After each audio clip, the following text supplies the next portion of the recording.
හැමදෙරේ නමුත් අර අනිච්චතාවයට යද්දී බුදුහාමුදුරු දේශනා කරලා තියෙනව නේද අල්පෙච්ඡතාවයට හිත තියන්න කියලා. අල්ප ඉච්ඡතාවය කියන්නේ සැප විඳින්න බෑ නෙමෙයි කිව්වේ. දැන් ඕක තමයි පටලවත් අනිත් එක.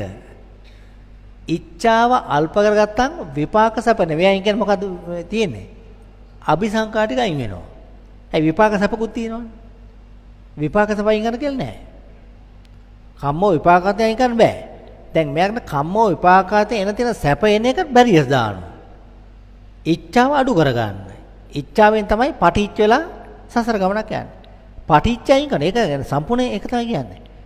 ඒකේ ඉස්සෙල්ලාම දේශපටිච්ච. පටිච්ච නිරුද්ධ කරන්න අල්ප ඉච්ඡ වෙන්න. අල්ප ඉච්ඡ වෙනවා කියන එක තේරුම. ඉච්ඡා මේක මනසේද කොහෙද තියෙන්නේ? අල්ප ඉච්ඡ කොහෙද තියෙන්නේ? මනසේ. අල්ප ඉච්ඡන බඩු මුට්ටු අඩුයි කියන එක නෙමෙයි. දැන් නැත්නම් අල්ප ඉච්ඡ වෙන ගෙදර බඩු මුට්ටු පුටු තෙටි ඔක්කොම විසි කරයි. බඩු මුට්ටු ඔක්කොම තියෙනවා. ඉන්න තරම් නැහැ නැත්තම්. ගෙදර වාහන ගෙදර ඔක්කොම ටික තියෙනවා. හැබැයි ඉච්ඡාව අඩු කරන්න කියන්නේ මේ. අල්පේච්ඡ කෙනෙක් තේරෙන බඩු මුට්ටු ඔය අඩුයි කියන නෙමෙයි. මනසේ තියෙන අල්පිච්ඡතාවය.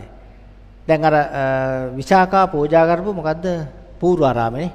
දැන් පූර්වාරාමේ පුදුමාකාර විදිහේ සුපෝක්භෝගී. හැබැයි තථාගතයන් වහන්සේ ප්‍රමුඛ සංඝ රත්නයේ වැඩෙන අල්පේච්ඡව. ඔක්කොම සුපිරි මාලිගාවක්. සුපිරි මාලිගාවක අල්පේච්ඡව ඉන්නවා. බඩු මුට්ටේ නෙමෙයි ප්‍රශ්නේ තියෙන්නේ. මොකද්ද? ඉච්ඡාව.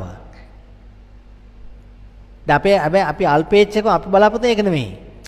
පොඩ හාමුදුරනේ පොඩි සිවුරක් එක සිවුරයි තියෙන්නේ. ඒකත් හොදෝද අඳින්නේ. ඒක සෙරෙප්පු දැම්ම හොඳ පරණ සෙරෙප්පු කෑලි දෙකක්. ඒ වගේ දාලා බොහොම අමාරුවෙන් දුවනවන්නේ අර රිම් එකෙන් දුවන්නේ.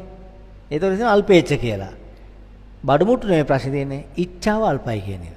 ඕක තමයි තෝරගන්න ඕනේ තියෙන්නේ. දැන් මේ හැම දෙයකම තියෙන මේ සතර මහා භූත ලෝකයට පටව ගන්නවා මේවා. බුදු සාසනේ මොකද නිවීමෙන් සැලෙන්නේ නිවීම හිතේ තියෙන්නේ. දැන් මේ බිලියන කෙනෙක් ඉන්නවා. බිලියන කෙනෙක්. චතුර්ථ ධානයේ ඉන්න පැය දෙකක්. ඒ පැය දෙන එතුමා අල්ප ඉච්ඡයි. අල්පනේ ඉච්ඡාවක් ඇත්තෙමත් නැහැ. සීරෝ ඉච්ඡයි ඊට පස්සේ. ඒ පැය දෙකේ. මානසිකත්වය ගැන මේ කතා කරන්නේ. බඩු බාහිර වැඩ පුළ ඒව නෙමෙයි කියන්නේ.